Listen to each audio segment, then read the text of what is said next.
Let's have a session on the Boston box. Now, if you want a more detailed version of this video, please click the card up here. This is a quick, short one, just in case you're about to go in the exam and you can't remember each phase of the Boston box. Now, the Boston box is also called the Boston matrix. Sometimes it's also called the growth share matrix because they are the axis: market share, market growth. Now, if we think about market growth, you have low and you have high. So that's how quickly the market is growing. Is it growing quickly or slowly?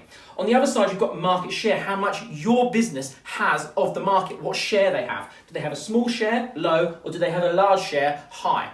Now, if you have a low market share and the market growth is in fact low, then you are classed as a dog.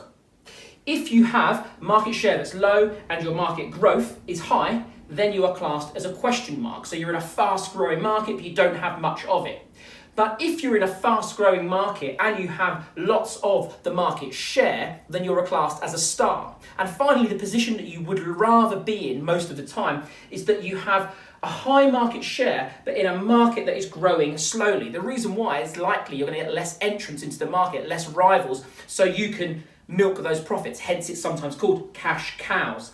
Now, the other thing to think about is that it's likely that you don't just sell one product, you sell lots of products. You have a product range, a product portfolio, which is exactly why this was built. And the key thing to think about is that yes, you'd rather have cash cows, but the thing to consider is that you don't want all your products to be in this phase, because if phase, the next phase after cash cows is decline, and that's not where you want to be. So you want to make sure that you have some cash cows in your product portfolio, but you also have question marks and stars being your long-term gain. So when the cash cows move to dogs, these question marks and stars can ultimately become the cash cows of the future in the long term, and that's a way to sustain those profits. And the last thing to think about is the profits that these cash cows will make. That's how you fund your question marks and your stars. That's how you finance it. So the profits from cash cows go to finance those question marks, maybe the marketing for them and those stars, and that helps build the cash cows of the future and gives you long-term sustainability. I hope that helps with the Boston Matrix, and I'll see you at the next session.